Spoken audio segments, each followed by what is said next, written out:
Alhamdulillahi wa kafa wa salamun ala ibadihi alladhina istafa. Amma ba'du fa a'udhu billahi minash shaitanir rajim. Bismillahir rahmanir rahim. Ja'al haqqu wa zahaqal batil. Innal batila kana zahuqa. Wa fi ayatin ukhra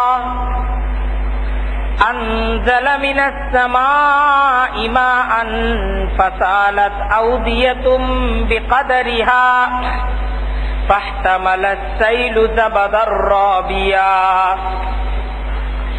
wa mimma yuqiduna alayhi fin-nari ibtigha'a hilyatin aw mata'un zabadun mithluhu كذلك يضرب الله الحق والباطل فأما الزبد فيذهب جفاء وأما ما ينفع الناس فيمكث في الأرض كذلك يضرب الله الأمثال صدق الله العظيم وصدق رسوله النبي الكريم ونحن على ذلك من الشاهدين والشاكرين والحمد لله رب العالمين سبحانك لا علم لنا إلا ما علمتنا ইন্নাকা আনতাল আলিমুল হাকীম। আল্লাহ তাআলার দরবারে লাখো কোটি শুকরিয়া। আজকের দিন, যে দিনকে আমরা অতিবাহিত করলাম, নানা কারণে ঐতিহাসিক একটা দিন,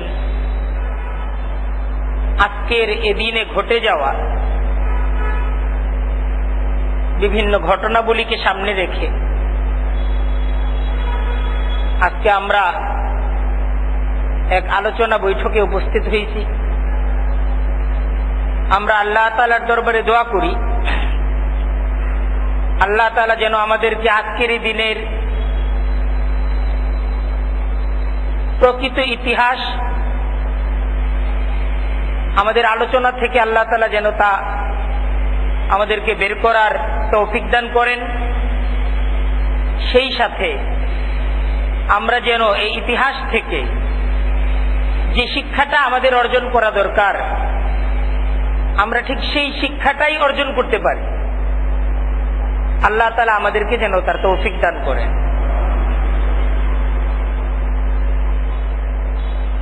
দেখেন, আজকের দিন একটা, আজকের দিনটা আশুরার দিন।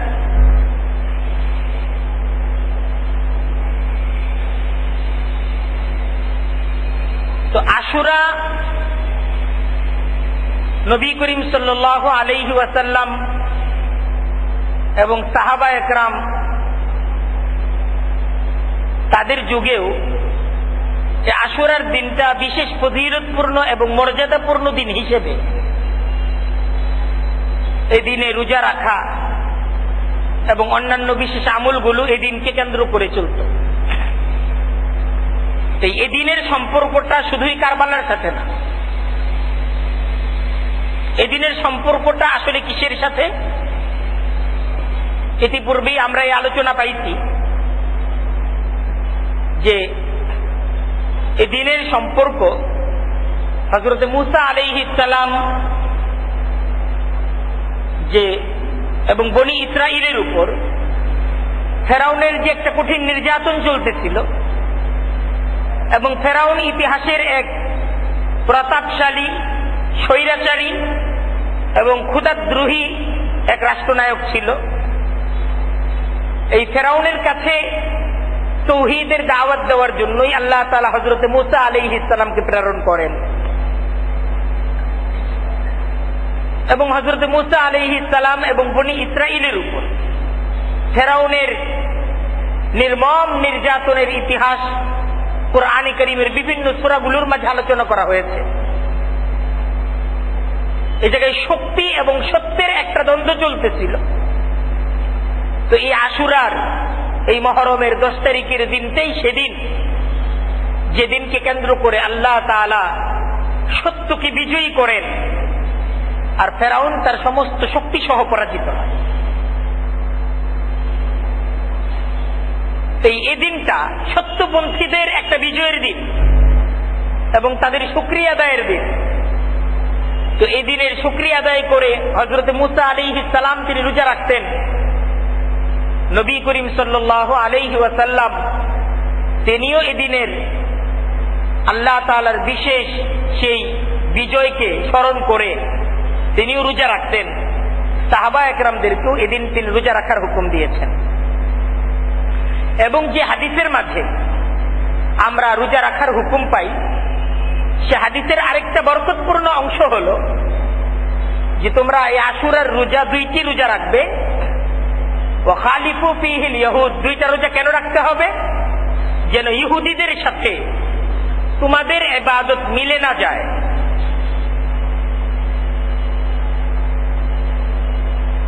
ইহুদি সমাজের সাথে যেন তোমাদের ইবাদত মিলে না যায়।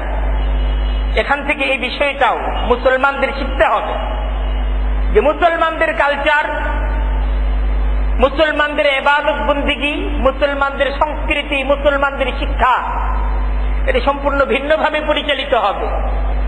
ভিন্ন কোন জাতির দ্বারা, ভিন্ন কোন ধর্মের দ্বারা মুসলমানরা প্রভাবিত হয়ে মুসলমানরা তাদের কালচারের কাছে নিজস্ব সংস্কৃতিকে বিলীন করে দিবে না।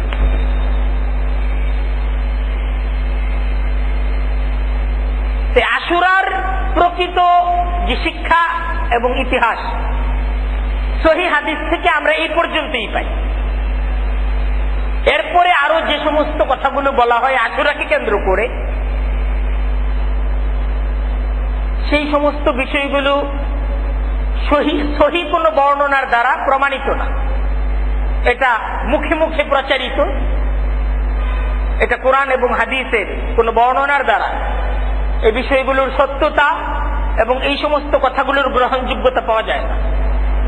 এতটুকু পাওয়া যায় যে এদিন ফেরাউনের ধ্বংসের দিন, হযরত মূসা আলাইহিস সালাম ওনার ফেরাউনের কঠিন নির্যাতন থেকে মুক্তির দিন। এই আশুরার দিন আমাদের কাছে বিশেষভাবে স্মরণীয়। হযরত হুসাইন রাদিয়াল্লাহু তাআলা আনহুর শাহাদাতের কারণে এবং কারবালার সেই মর্মান্তিক ইতিহাসের কারণে। এই ইতিহাসটা আমরা যদি কারবালার ইতিহাস, কারবালার ঘটনাটাকে বুঝতে চাই, আমরা আজকে এই বিষয়টা নিয়ে কিছুটা আলোচনা করার চেষ্টা করব। তাহলে আমাদেরকে আরেকটু আগে তৃতীয় খলিফা হযরত উসমান রাদিয়াল্লাহু তাআলা আনহুর শাহাদাতের ইতিহাস এবং তার শাহাদত পরবর্তী মুসলিম জাহানের বিভক্তি, এই ইতিহাসটাকে সামনে রাখতে হবে। দেখেন, হযরত উসমান রাদিয়াল্লাহু তাআলা আনহুর শাহাদতটা এটা ইসলাম এবং মুসলমানদের বিপক্ষে ইহুদি এবং মুনাফিকদের এক কঠিন চক্রান্ত ছিল। কারণ মুসলমানদের মূল শক্তি, মুসলমানদের ঐক্য, মুসলমানদের একতা, মুসলমানের পারস্পরিক যে মহাব্বত এবং কোরআন এবং হাদিসে মুসলমানদের মাঝে ঈমানি যে একটা বন্ধন তৈরি করে দেওয়া হয়েছে, এটাই কিন্তু মুসলমানদের মূল শক্তি। কুরআনে কারীমেও মহান রব্বুল আলামিনের হুকুম, ওয়াতাসিমু বিহাবলিল্লাহি জামিআন ওয়ালা তাফাররাকু, যে তোমরা আল্লাহ তাআলার রজ্জুকে শক্তভাবে আঁকড়ে ধরো, ওয়ালা তাফাররাকু, তোমরা বিচ্ছিন্ন পৃথক হয়ো না। ওয়াযকুরু নি'মাতাল্লাহি আলাইকুম, তোমরা তোমাদের উপর আল্লাহ তাআলার নিয়ামতকে স্মরণ করো। ইদ কুনতুম আদাআন, তোমাদের অবস্থা তো এই ছিল, তোমরা পরস্পর শত্রু ছিলে ইসলাম আসার পূর্বে। আজকের যারা মুসলমান তাদের প্রকৃত অবস্থা কি ছিল? তারা পরস্পরে শত্রু ছিল। সামান্য বিষয়কে কেন্দ্র করে অস্ত্রের ঝনঝনানি, খুনাখুনি, এটা ছিল তাদের কালচার। কিন্তু ইসলাম আসার পর সেই পরস্পরের শত্রু তারা ভাই ভাইয়ে পরিণত হবে। এই কোরআন হুকুম দিতেছে তোমরা আবার তোমাদের পরস্পরের মাঝে সংঘাত, পরস্পরের মাঝে শত্রুতা, তোমাদের কোনো কাজ দ্বারা তোমরা এইটা তৈরি করো না। কারণ শক্তি হলো একতা। যখন শক্তি আছে তো ধর্ম আছে, আর যখন শক্তি নাই তো তখন ধর্ম নাই। কারণ ধর্মের মূল যে বুনিয়াদ এটা হলো শক্তির উপর, একতার উপর। দেখেন, ইহুদি এবং মুনাফিকদের ষড়যন্ত্র ছিল যে ইসলাম মুসলমানদের ঐক্যের মাঝে ফাটল তৈরি করা এবং হযরত উসমান রাদিয়াল্লাহু তাআলা আনহুকে শহীদ করে দেওয়ার মাধ্যমে তারা ইসলাম এবং মুসলমানদের মাঝে একটা ফাটল তৈরিতে তারা কঠিনভাবে সফল হয়। হযরত উসমান রাদিয়াল্লাহু তাআলা আনহুর শাহাদাতের পরে হযরত আলী রাদিয়াল্লাহু তাআলা আনহু তিনি যখন খেলাফতের জিম্মাদারি গ্রহণ করলেন, হযরত আমিরে মুআবিয়া রাদিয়াল্লাহু তাআলা আনহু তিনি হযরত উসমান রাদিয়াল্লাহু তাআলা আনহুর নিজ বংশের হযরত উসমান রাদিয়াল্লাহু তাআলা আনহুর এই হত্যার বদলা, কিসাস, এটা তিনি দাবি করলেন। এবং ওনার দাবি ছিল যে আগে হযরত উসমান রাদিয়াল্লাহু তাআলা আনহুর এই হত্যার বিচার হবে, দুষ্কৃতিকারীদেরকে আগে বিচার করা হবে, তারপর মুসলিম জাহান সিদ্ধান্ত নিবে পরবর্তী খলিফা কে হবে। আর হযরত আলী রাদিয়াল্লাহু তাআলা আনহু ওনার দৃষ্টিভঙ্গি পরিষ্কার যে হযরত উসমান রাদিয়াল্লাহু তাআলা আনহুর হত্যাকারীদেরকে শনাক্ত করা হবে, তাদের বিচার হবে। এই বিচার তো হতে হবে, কিন্তু বিচার করবে কে? হযরত উসমান রাদিয়াল্লাহু তাআলা আনহুর শাহাদাতের বিচারের জন্য আগে তো নিজেদের খলিফা নির্ধারণ করে নিতে হবে।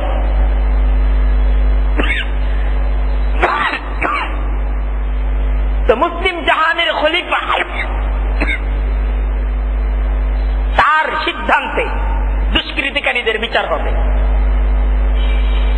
তো এই মত পার্থক্য মুসলিম জাহানের মাঝে, এই মত পার্থক্য হযরত আলী রাদিয়াল্লাহু তাআলা আনহু, হযরত আয়েশা, হযরত তালহা, হযরত জুবায়ের, শীর্ষস্থানীয় সাহাবা একরাম যারা ছিল প্রায় সকলেই হযরত আলী রাদিয়াল্লাহু তাআলা আনহুর সিদ্ধান্তের যৌক্তিকতায় একমত হয়ে তারা হযরত আলী রাদিয়াল্লাহু তাআলা আনহুর হাতে বাইআত করে নিল। কিন্তু আমিরে মুআবিয়া রাদিয়াল্লাহু তাআলা আনহু ওনার নেতৃত্বে মুসলিম জাহানের আরেকটি পক্ষ, তাদের দাবি ছিল যে আমরা কিসাস চাই, আমরা বদলা চাই, আমরা বিচার চাই। এটাকে কেন্দ্র করে তারা হযরত আলী রাদিয়াল্লাহু তাআলা আনহুর হাতে বাইআত গ্রহণ করতে অস্বীকার করে। আগে বিচার হবে, তারপর বাইআত হবে, তারপর সিদ্ধান্ত হবে। তো এই নিয়ে যুদ্ধ মুসলিম জাহানে ভয়াবহ কয়েকটি যুদ্ধ হয়, যে যুদ্ধে মুসলমানদের হাত মুসলমানদের রক্তে রঞ্জিত হয়। খুব হৃদয় বিদারক ঘটনা। আমরা সে ঘটনায় যেতে চাচ্ছি না। তো হযরত আলী রাদিয়াল্লাহু তাআলা আনহুর জীবদ্দশার শেষ সময় পর্যন্ত মুসলিম জাহানের এই দুইটা পক্ষের মাঝে কোনো সমঝোতা হয়নি এবং মুসলিম জাহানটা দুইটা ভাগে বিভক্ত অবস্থায়। হযরত আলী রাদিয়াল্লাহু তাআলা আনহুর নেতৃত্বে খেলাফত চলতেছিল, হযরত আমির মুআবিয়া রাদিয়াল্লাহু তাআলা আনহুর নেতৃত্বে সিরিয়া সহ একটা অঞ্চল, এটা হযরত আমির মুআবিয়া রাদিয়াল্লাহু তাআলা আনহুর হাতে তারা বাইআত ছিল। হযরত আলী রাদিয়াল্লাহু তাআলা আনহুকে যখন শহীদ করে দেওয়া হয়,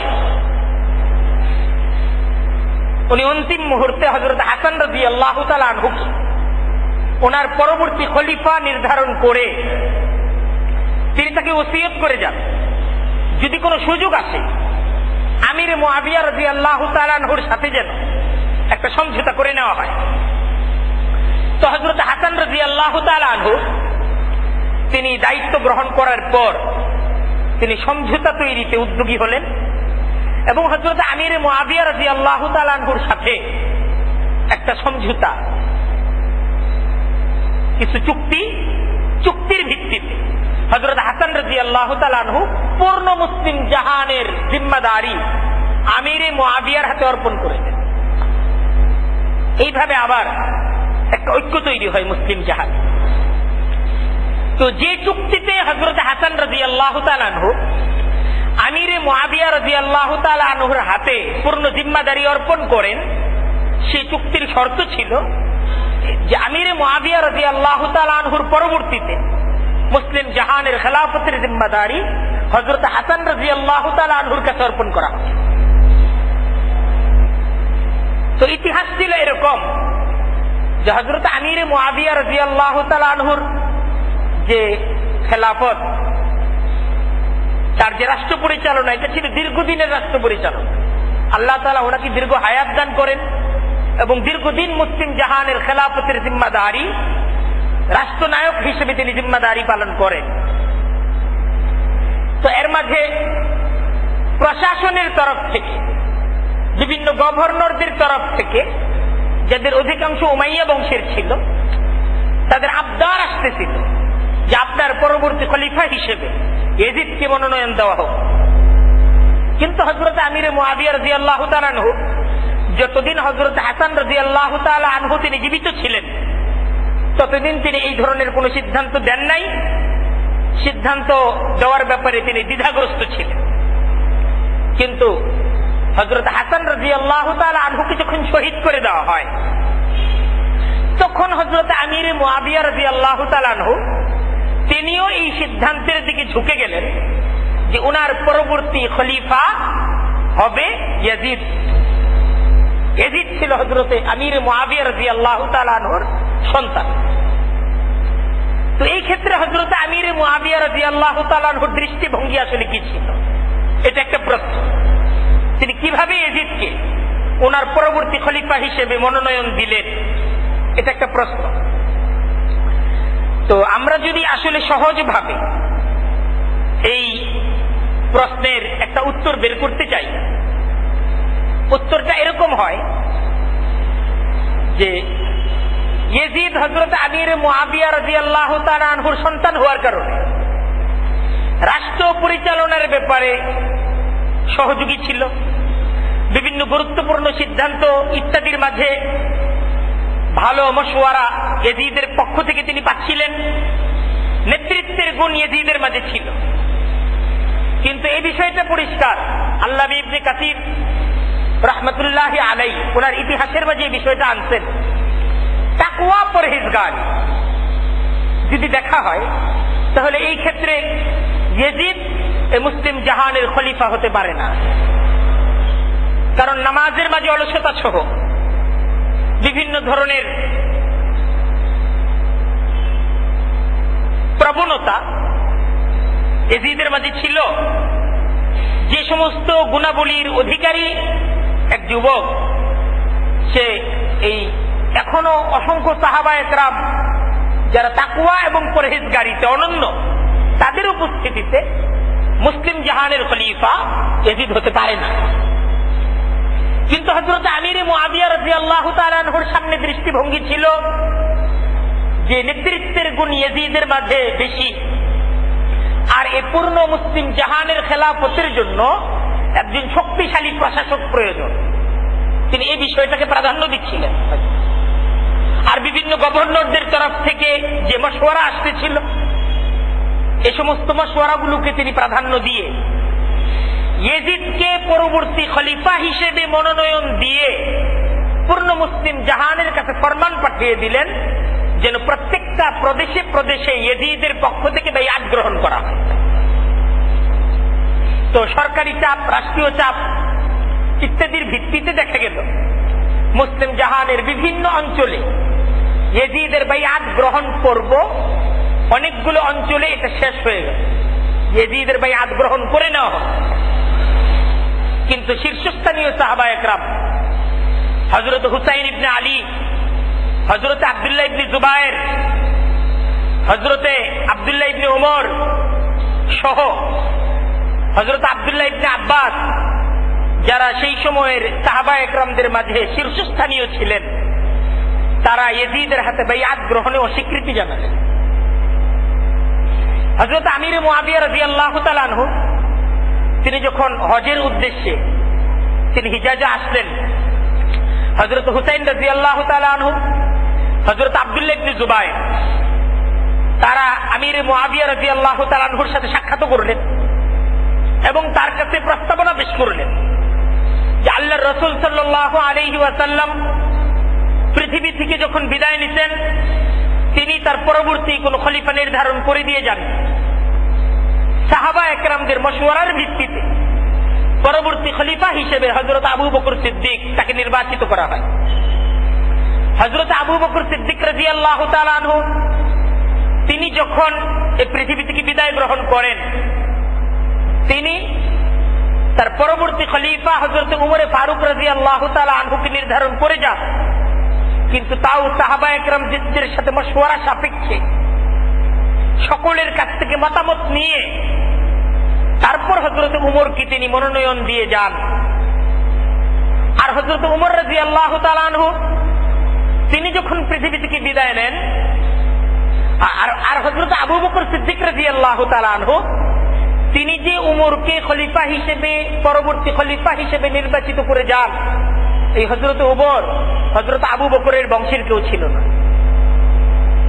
তার সাথে হযরত আবু বকর সিদ্দিকের কোন বংশীয় সম্পর্ক নাই। আচ্ছা, তারপর হযরত উমর রাদিয়াল্লাহু তাআলা আনহু তিনি যখন বিদায় গ্রহণ করেন পৃথিবী থেকে, তিনি তার পরবর্তী খলিফা হিসেবে কারো নাম নির্ধারণ করে দিয়ে যাননি, বরং শীর্ষস্থানীয় সাহাবা একরামদের 6 জনের একটা টিম, 6 জনের একটা সূরা তিনি গঠন করে দিয়ে যান যে তারা তাদের মধ্য থেকে যে কোনো একজনকে পরবর্তী খলিফা হিসেবে নিজের মশওয়ারা সাপেক্ষে তারা মনোনয়ন দিবে। সেই তারা আমির মুআবিয়া রাদিয়াল্লাহু তাআলা আনহুর কাছে প্রস্তাবনা পেশ করলেন যে আপনি যদি আপনার পরবর্তী কাউকে খলিফা মনোনয়ন দিতে চান, এই 3টা পদ্ধতি সামনে আছে। একটা রাসূলুল্লাহর রেখে যাওয়া পদ্ধতি, হযরত আবু বকর সিদ্দিক তার রেখে যাওয়া পদ্ধতি, হযরত উমর ফারুক তার রেখে যাওয়া পদ্ধতি। আপনি এই 3টা পদ্ধতির যে কোনো একটা পদ্ধতি আপনি অবলম্বন করেন, চতুর্থ কোন পদ্ধতি আপনি যদি অবলম্বন করেন, আমরা তা গ্রহণ করতে পারছি না। আমির মুআবিয়া রাদিয়াল্লাহু তাআলা আনহু তিনি শুধু ইতিহাস থেকে পাওয়া যায় এতটুকু উত্তর তিনি দিয়েছেন যে এখন তো বাইআত গ্রহণ করা হয়ে গেছে, এখন তো বাইআত গ্রহণ করা হয়ে গেছে, তিনি শুধু এতটুকু উত্তর তিনি প্রদান করেন। তো এই অবস্থাতেই হযরত আমির মুআবিয়া রাদিয়াল্লাহু তাআলা আনহুর ইন্তেকাল হয়ে যায় এবং তিনি তার জীবদ্দশায় ইয়াজিদের বাইআত গ্রহণ করতে অস্বীকারী এই সমস্ত সাহাবা একরাম, শীর্ষস্থানীয় মর্যাদাবান সাহাবা একরাম, তাদের উপর কোনো চাপ প্রয়োগ করেছেন বলে ইতিহাসে পাওয়া যায় না। তো হযরত আমির মুআবিয়া রাদিয়াল্লাহু তাআলা আনহুর ইন্তেকালের পর ইয়াজিদ যখন খেলাফতের মসনদে সে যখন আসীন হল, খেলাফতের মসনদে আসীন হওয়ার সাথে সাথেই যাদের তরফ থেকে এই খেলাফতকে অস্বীকার করা হতে পারে, শীর্ষস্থানীয় সাহাবা একরাম যারা আছেন তাদের কাছ থেকে যেন যে কোনো মূল্যে বাইআত গ্রহণ করা হয়, এই ক্ষেত্রে ইয়াজিদ মদিনা এবং মক্কার যে সমস্ত জিম্মাদার, গভর্নর, দায়িত্বশীল ছিলেন তাদের কাছে ফরমান পাঠিয়ে দেন। তো হযরত হুসাইন রাদিয়াল্লাহু তাআলা আনহু, হযরত আব্দুল্লাহ ইবনে জুবায়ের রাদিয়াল্লাহু তাআলা আনহু, ওনারা ইয়াজিদের বাইআত গ্রহণ করতে অস্বীকার করেন। ইয়াজিদের বাইআত তারা গ্রহণ করেন।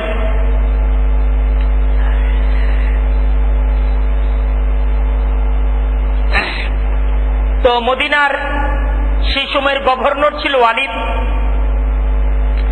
তার কাছে যখন এই ফরমান আসলো যে হুসাইনকে যে কোনো মূল্য হোক বাইআতে তুমি বাধ্য করো, কারণ হুসাইনের বাইআত অস্বীকার এটার একটা বিশেষ গুরুত্ব ছিল। কারণ হুসাইন যদি বাইআত গ্রহণে অস্বীকার করে, পূর্ণ মুসলিম জাহানে এই অস্বীকারকে কেন্দ্র করে একটা বিদ্রোহ তৈরি হতে পারে, এই বিষয়টা পরিষ্কার। তাই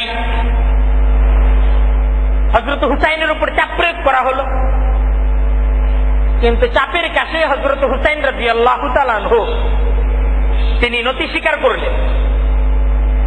এর মাঝে কুফা থেকে এবং মুসলিম জাহানের বিভিন্ন অঞ্চল থেকে হযরত হুসাইন রাদিয়াল্লাহু তাআলা আনহুর কাছে বিভিন্ন চিঠি আসতে লাগলো যে আপনি জিম্মাদারি গ্রহণ করেন, আপনি এই অন্যায়ের প্রতিবাদে আপনি অগ্রসর হন, আমরা আপনার সাথে আছি। তো হযরত হুসাইন রাদিয়াল্লাহু তাআলা আনহুর সামনে আসলে বিষয়টা ছিল এরকম যে ইয়াজিদের এই মনোনয়নের আসলে একটা অর্থ ছিল এরকম যে পরবর্তী সময়ে মুসলমানদের খেলাফত, এই খেলাফতটা যে আল্লাহ তাআলার বিশেষ রহমত, এই খেলাফত ব্যবস্থাটা এটা আর টিকছে না, বরং খেলাফত থেকে এটা রাজতন্ত্রে পরিণত হচ্ছে। মুসলমানদের এই রাষ্ট্র ক্ষমতা আমির মুআবিয়ার পর ইয়াজিদ, ইয়াজিদের পর তার সন্তান, এইভাবে পূর্ণ ক্ষমতার কেন্দ্রবিন্দুটা এটা একটা বিশেষ বংশ, এটাকে নিয়ন্ত্রণ করার একটা অপতৎপরতা চলছিল। তাই এই বংশীয় খড়গ থেকে মুসলমানদের খেলাফতটাকে রক্ষা করা এটা ছিল একটা কঠিন চ্যালেঞ্জ এবং এটা ছিল একটা জিম্মাদারি। হযরত হুসাইন রাদিয়াল্লাহু তাআলা আনহু আসলে এখানে নিজে খলিফা হওয়ার জন্য না, ক্ষমতার জন্য না, বরং খেলাফতটাকে রাজতন্ত্র থেকে মুক্ত করে খেলাফতটাকে পুনরুদ্ধার করার একটা জিম্মাদারি নিয়ে হযরত হুসাইন রাদিয়াল্লাহু তাআলা আনহু তিনি যখন সমর্থন পেলেন, তখন তিনি মনে করলেন এই জিম্মাদারি আমাকে পালন করতে হবে। তিনি সিদ্ধান্ত নিলেন, যেহেতু কুফা থেকে চিঠি এসেছে অসংখ্য মানুষ বাইআত গ্রহণ করতে এবং এই খেলাফতকে খেলাফত আলা মিনহাজিন নবুওয়া আল্লাহর রাসূল যেভাবে রেখে গেছেন সেভাবে টিকিয়ে রাখতে যেহেতু অসংখ্য মানুষ জীবন দিতে তৈরি, আমি কেন অগ্রসর হব না?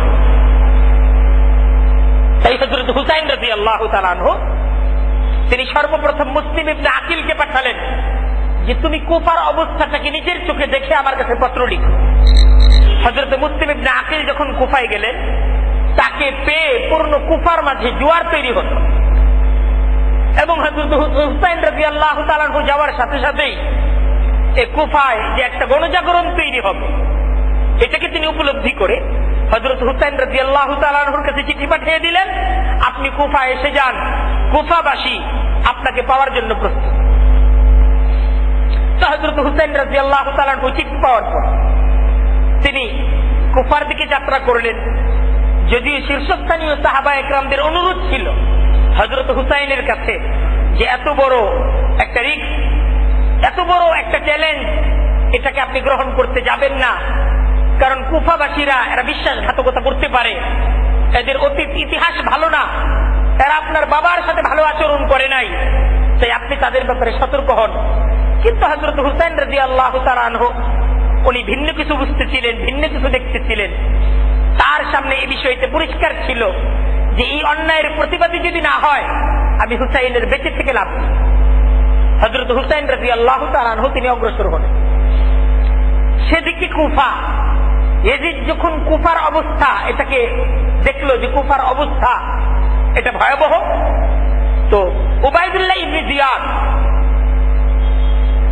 এক চরম দুষ্ট ব্যক্তি, ইতিহাসের এক চরম জঘন্য ব্যক্তি, তাকে কুফার গভর্নর হিসেবে প্রেরণ করেন এবং কোনোভাবেই যেন হুসাইন রাদিয়াল্লাহু তাআলা আনহু তিনি কুফা পর্যন্ত প্রবেশ করতে না পারেন তাকে জিম্মাদারি অর্পণ করেন। এই উবাইদুল্লাহ ইবনে জিয়াদ সে কুফায় যাওয়ার সাথে সাথে কুফাবাসীর উপর এই হুকুম জারি করল যে মুসলিম ইবনে আকিলকে যে আশ্রয় দিবে তাকে সহ তার পরিবারের সকলকে হত্যা করা হবে, আর কেউ যেন মুসলিম ইবনে আকিলকে ঠিকানা না দেয়। তো ঠিক এই ধরনের হুকুম যখন জারি করা হলো, তো মুসলিম ইবনে আকিল ওনার হাতে যারা বাইআতে আবদ্ধ ছিল, অনেকের ভাই বোন আসতো নিয়ে যেতে, অনেকের স্ত্রী আসতো স্বামীরে নিয়ে যেতে, মা আসছে সন্তানরে নিয়ে যেতে, এরকম একে একে দেখা গেল হযরতে মুসলিম ইবনে আকিল একা হয়ে গেলে ওনার সাথে কেউ নাই। পূর্ণ কুফাবাসী বিশ্বাসঘাতকতা করত এবং উবাইদুল্লাহ ইবনে জিয়াদ মুসলিম ইবনে আকিল হযরত আলী রাদিয়াল্লাহু তাআলা আনহুর চাচাতো ভাই, নবী পরিবারেরই একজন সদস্য, তাকে নৃশংসভাবে হত্যা করল। কিন্তু মুসলিম ইবনে আকিল এই কুফার এই পরিবর্তনশীল অবস্থা হযরত হুসাইন রাদিয়াল্লাহু তাআলা আনহুর কাছে যে জানাবেন সেই সুযোগ মুসলিম ইবনে আকিলের কাছে ছিল। হযরত হুসাইন রাদিয়াল্লাহু তাআলা আনহু যখন কারবালার প্রান্তরে এসে পৌঁছলেন, উবাইদুল্লাহ ইবনে জিয়াদ তার বাহিনী হযরত হুসাইন রাদিয়াল্লাহু তাআলা আনহু সামনে তারা প্রতিরোধ তৈরি করল। হযরত হুসাইন রাদিয়াল্লাহু তাআলা আনহু যখন তাদের প্রতিরোধের সম্মুখীন হলেন, তিনি তাদের কাছে তিনটা প্রস্তাব দিলেন। তাদের একটা দাবি ছিল যে আপনাকে ঠিক এই মুহূর্তে এই ময়দানেই আপনাকে ইয়াজিদের হাতে বাইআত হতে হবে, এর বিকল্প কোনো সুযোগ আপনার জন্য নেই, অন্যথায় যুদ্ধের মাধ্যমে ফয়সালা হবে। হযরত হুসাইন রাদিয়াল্লাহু তাআলা আনহুর প্রস্তাব ছিল যে তোমরা আমাকে মদিনায় ফিরে যেতে দাও, আমি মদিনায় ফিরে যাব, অথবা তোমরা আমাকে মদিনায় যদি ফিরে যেতে না দিতে চাও আমাকে তোমরা ছেড়ে দাও, আমি মুসলিম জাহানের যে কোনো এক প্রান্তে যে আমি কাফেরদের সাথে যুদ্ধ করতে করতে আমি শহীদ হয়ে যাব, অথবা তোমরা আমাকে ইয়াজিদের দরবারে পৌঁছিয়ে দাও, আমি সরাসরি ইয়াজিদের সাথে কথা বলব। কিন্তু এই জঘন্যতর উবাইদুল্লাহ ইবনে জিয়াদ এবং তার যারা অনুসারী হযরত হুসাইন রাদিয়াল্লাহু তাআলা আনহুর সামনে একটা পথই তারা বাকি রাখলো যে আপনাকে ঠিক এই ময়দানেই ইয়াজিদের হাতে বাইআত আপনাকে গ্রহণ করতে হবে। হযরত হুসাইন রাদিয়াল্লাহু তাআলা আনহু এই ধরনের একটা অন্যায় সিদ্ধান্তের সাথে তিনি আপোষ করলেন। তো চতুর্দিক দিয়ে তিন দিক দিয়ে হযরত হুসাইন রাদিয়াল্লাহু তাআলা আনহু সমস্ত পথকে তারা বন্ধ করে দিল এবং শেষ পর্যন্ত যুদ্ধের মাধ্যমে হযরত হুসাইন রাদিয়াল্লাহু তাআলা আনহুকে এবং তার সাথে নবী পরিবারের অসংখ্য সাহাবা একরামদেরকে নির্মমভাবে হত্যা করে দেওয়া হবে।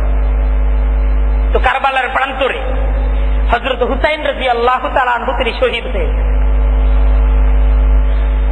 তো হযরত হুসাইন রাদিয়াল্লাহু তাআলা আনহুর শাহাদাতের পর তার লাশের সাথে পর্যন্ত উবাইদুল্লাহ ইবনে জিয়াদ এবং তার অনুসারীরা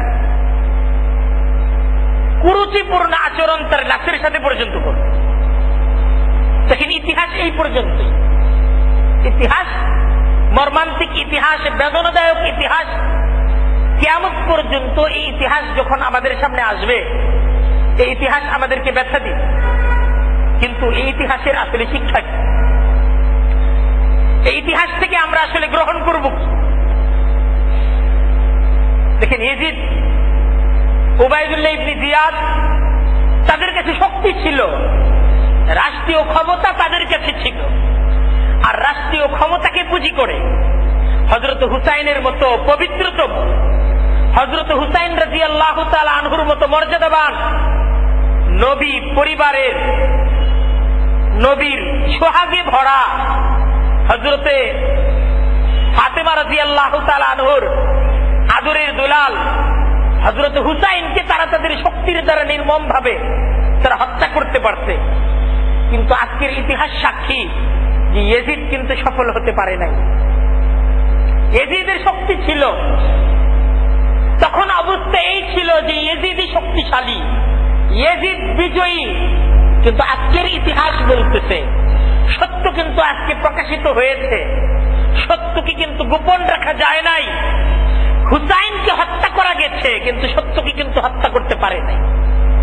ইয়াজিদ কিন্তু সত্যকে হত্যা করতে পারে নাই, হুসাইনকে হত্যা করতে নির্মম ভাবে, কিন্তু সত্য কিন্তু বিজয়ী হয়েছে যে হযরত হুসাইন শহীদ। আর ইয়াজিদকে ইতিহাস হত্যাকারী হিসেবে, উবাইদুল্লাহ ইবনে জিয়াদকে ইতিহাস এক জঘন্যতর ব্যক্তি হিসেবে আজকের ইতিহাস, আজকে আমরা কিন্তু স্মরণ করে থাকি। আজকে আমরা এই বিষয়টাকে স্মরণ করে থাকি। আসলে এখান থেকে শিক্ষা এইটাই যে সত্য যত দুর্বল হোক, আমরা যেন সত্যের পক্ষে থাকি, আমরা যেন মজলুমের পাশে থাকি। জালেম যত শক্তিশালী হোক, আমরা যেন জালেমকে কোনোভাবেই সমর্থন না দেই। সত্যের পক্ষে থেকে যদি জীবন দিতে হয়, আমরা যেন জীবন দেওয়ার জন্য তৈরি থাকি। আমরা যেন আমাদের জীবনের মায়ায়, আমাদের সামান্য স্বার্থের মায়ায় আমরা যেন মিথ্যার সাথে কোনোভাবে আপোষ না করি, আমরা যেন অন্যায়ের কাছে মাথা নত না করি। এটাই আসলে হযরত হুসাইন রাদিয়াল্লাহু তাআলা আনহুর শাহাদাতের শিক্ষা। হুসাইনের সত্যিকারের প্রেমিকদেরকে এই শিক্ষাই গ্রহণ করতে হবে। আজকে দেখেন, এই হুসাইন রাদিয়াল্লাহু তাআলা আনহুর শাহাদাতকে কেন্দ্র করে আমাদের সমাজে, আজকের বিশ্বে আমরা এক ধরনের মানুষদেরকে দেখতে পাই যে তারা মাতম করতেছে, রং ছিটাচ্ছে, শরীরকে রক্তে রঞ্জিত করছে, কিন্তু তাদের না হুসাইনি আদর্শের সাথে তাদের কোন সম্পৃক্ততা আছে না ইসলামের সাথে, নবী করিম সাল্লাল্লাহু আলাইহি ওয়াসাল্লাম রেখে যাওয়া দ্বীনের সাথে তাদের কোনো মহব্বত আছে। তারা মাতম করছে, ইয়া হুসাইন, হাই হুসেন, হাই হুসেন। আসলে এই মাতম তো হুসাইনের মহব্বত না, এই মাতম করাটা তো হুসাইনের মহব্বত না। আসলে হযরত হুসাইন রাদিয়াল্লাহু তাআলা আনহু কেন জীবন দিলেন? হযরত হুসাইন রাদিয়াল্লাহু তাআলা আনহু কোন দিন, কি বিষয়টাকে টিকিয়ে রাখার জন্য তিনি প্রতিবাদী হলেন, আমাদেরকে সেই বিষয়টা সামনে রাখতে হবে। আর সে বিষয় থেকে আমাদেরকে শিক্ষা অর্জন করতে হবে।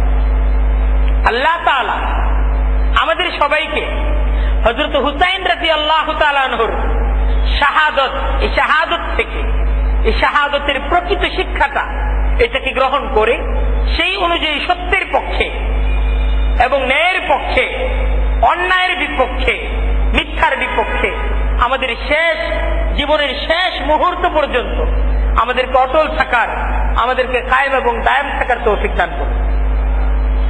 এটাই আসলে কারবালার শিক্ষা। আমরা সংক্ষিপ্তভাবে কারবালার ইতিহাস এবং তার শিক্ষা নিয়ে আলোচনা করলাম।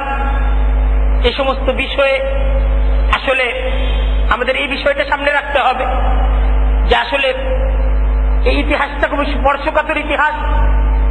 হযরত উসমান রাদিয়াল্লাহু তাআলা আনহুর শাহাদাতের পর থেকে হযরত হুসাইন রাদিয়াল্লাহু তাআলা আনহুর শাহাদাত পর্যন্ত এই যে মাঝখানে মুসলমানদের মাঝে যে সমস্ত বিভেদ, তা নিয়ে আমরা যদি আলোচনা, পর্যালোচনা, সমালোচনা করি, দেখা যাবে এই সমালোচনার মাঝে ওই সমস্ত সাহাবা একরাম তারা সম্পৃক্ত যারা আল্লাহর রাসূল সাল্লাল্লাহু আলাইহি ওয়াসাল্লামের বিশেষ সোহবত তারা গ্রহণ করছে। তাই আসলে আল্লাহর রাসূলের কোন সাহাবা একরাম তার কোন কাজকে নিয়ে, সে কাজটা ভুল ছিল, সে কাজটাকে নিয়ে সমালোচনা করা, সে সিদ্ধান্তের জন্য তাকে দায়ী করা, এর যোগ্যতা তো আমাদের নাই। এবং কোরআনে কারিমে নিষেধ করা হয়েছে।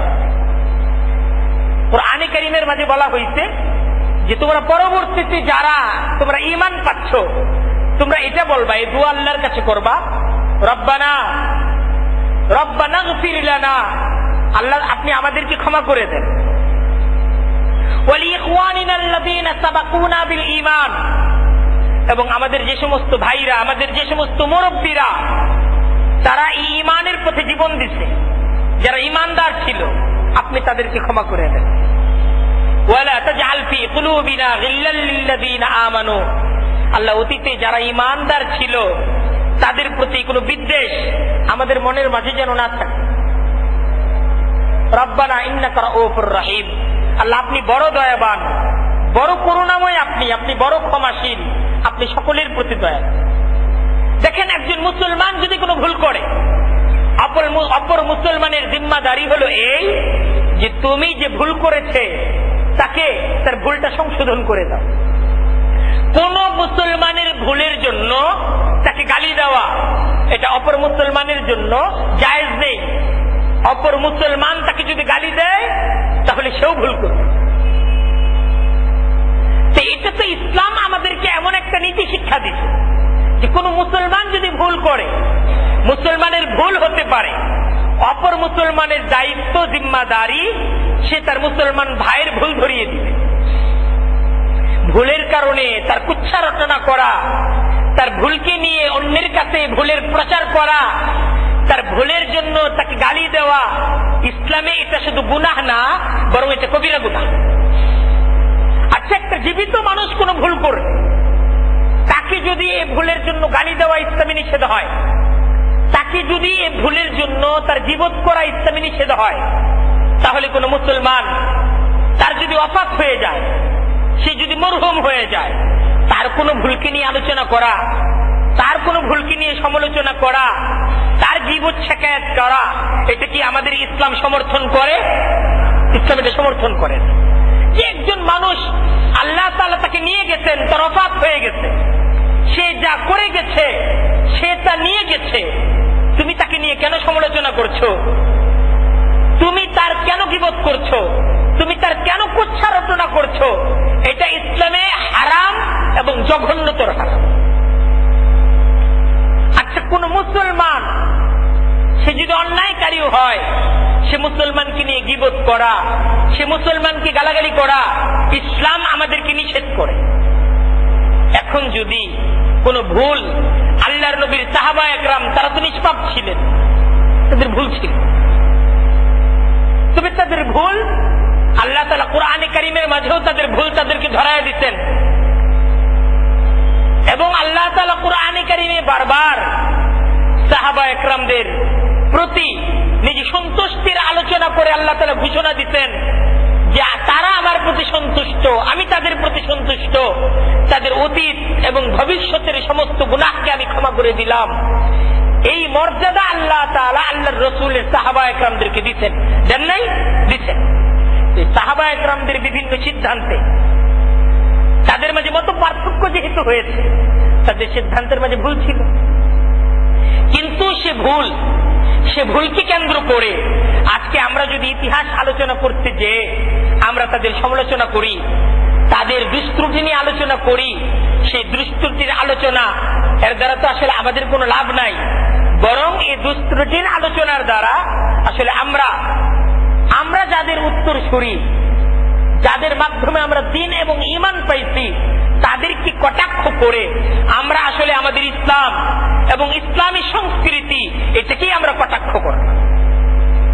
তাই এই ইতিহাসটা স্পর্শকাতর ইতিহাস, এই ইতিহাসটা আমরা যতটুকু শুনলাম তার থেকে আমরা যতটা বোঝার চেষ্টা করলাম, এবং এই ইতিহাস থেকে আমরা একটা শিক্ষা গ্রহণ করার চেষ্টা করি, কিন্তু এই ইতিহাসটাকে জেনে, এই ইতিহাসটাকে সামনে রেখে আমরা আল্লাহর নবীর কোন সাহাবা একরামদেরকে নিয়ে আমরা সমালোচনায় যাব। হযরত আমিরে মুআবিয়া রাদিয়াল্লাহু তাআলা আনহু, তিনি আল্লাহর রাসূলের যে স্ত্রী হযরত হাবিবা রাদিয়াল্লাহু তাআলা আনহু তার ভাই, সেই হিসাবে আমিরে মুআবিয়ার সাথে আমাদের সম্পর্ক যে তিনি আমাদের মামা, আল্লাহর রাসূলের শ্যালক আমাদের কি মামা না? সম্পর্কে তিনি আমাদের মামা। আল্লাহর রাসূল যদি সমস্ত মুসলমানদের পিতা হন আর তার স্ত্রী যদি মুসলমানদের মা হয়, তাহলে আল্লাহর রাসূলের শ্যালক সমস্ত মুসলমানদের সাথে তার সম্পর্ক হলো মামার সম্পর্ক। আর হযরত আলী রাদিয়াল্লাহু তাআলা আনহু, তার সাথে মুসলমানদের সম্পর্ক কি? আল্লাহর রাসূলের সাথে হযরত আলী রাদিয়াল্লাহু তাআলা আনহুর সম্পর্ক হলো তিনি আল্লাহর রাসূলের চাচাতো ভাই, আল্লাহর রাসূলের ভাই। সে হিসেবে সমস্ত মুসলমানদের সাথে হযরত আলী রাদিয়াল্লাহু তাআলা আনহুর সম্পর্ক হলো চাচার সম্পর্ক। চাচার সম্পর্ক না? এখন নিজেরাই সিদ্ধান্তে পৌঁছেন যে একদিকে মামা, আরেকদিকে চাচা। চাচা এবং মামার মাঝে মত পার্থক্য হয়েছে, চাচাও আপনার কাছে সম্মানিত, মামাও তো আপনার কাছে সম্মানিত।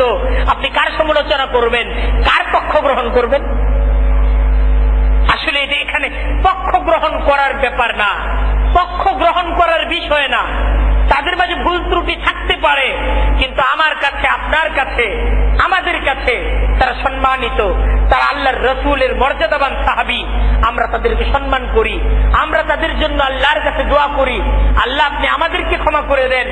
আর আমাদের যারা, আমরা যাদের উত্তরসূরি, সেই সমস্ত মর্যাদাবান সাহাবা একরামদের কাফেলা, আপনি তাদের প্রতি উত্তম আচরণ করেন, আপনি তাদেরকে ক্ষমা করে দেন। এটাই থাকবে আমাদের দোয়া। আজকের এই দিনকে কেন্দ্র করে এটাই আমাদের শিক্ষা, যে আমরা আমাদের মুরব্বীদেরকে নিয়ে, আমাদের অতীত বুজুর্গানি দিনদেরকে নিয়ে, আল্লাহর রসুলের সাহাবা একরামদেরকে নিয়ে যে কোনো ধরনের ইতিহাস ঘটে যেতে পারে, সেই ইতিহাসকে পুঁজি করে আমরা সমালোচনা করে আমরা আমাদের ইসলাম এবং মুসলমানদের ইতিহাসকে আমরা কলঙ্কিত করব। আল্লাহ তাআলা আমাদের সবাইকে ইসলামের পূর্ণাঙ্গ শিক্ষাটা, পূর্ণাঙ্গ আদর্শটাকে আঁকড়ে ধরে থাকার তৌফিক দান করুক এবং সব ধরনের মত পার্থক্য থেকে নিজেদেরকে মুক্ত হয়ে ইসলামকে আবারও পৃথিবীর বুকে বিজয়ী শক্তি হিসেবে প্রতিষ্ঠিত করার আল্লাহ তাআলা সেই সংগ্রামে আল্লাহ তাআলা আমাদেরকে কবুল এবং মঞ্জুর করুক। ওয়া আখিরু দাওয়ানা আনিল হামদুলিল্লাহি রাব্বিল আলামিন।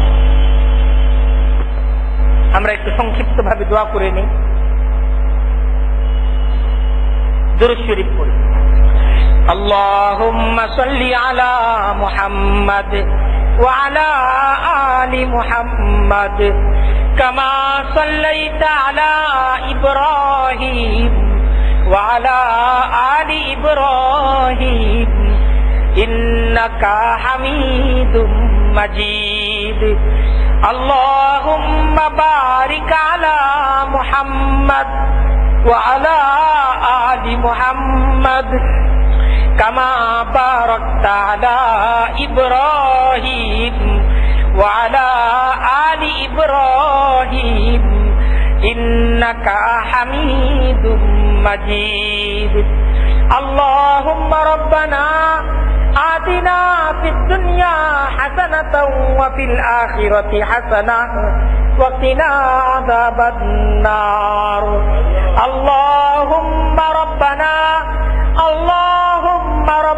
اغفر لنا ولإخواننا الذين سبقونا بالإيمان ولا تجعل في قلوبنا غلا للذين آمنوا ربنا إنك رؤوف رحيم. اللهم ربنا لا تزغ قلوبنا بعد إذ هديتنا وهب لنا من لدنك رحمة إنك أنت الوهاب. ربنا آتنا ما وعدتنا على رسلك ولا تخزنا يوم القيامة إنك لا تخلف الميعاد.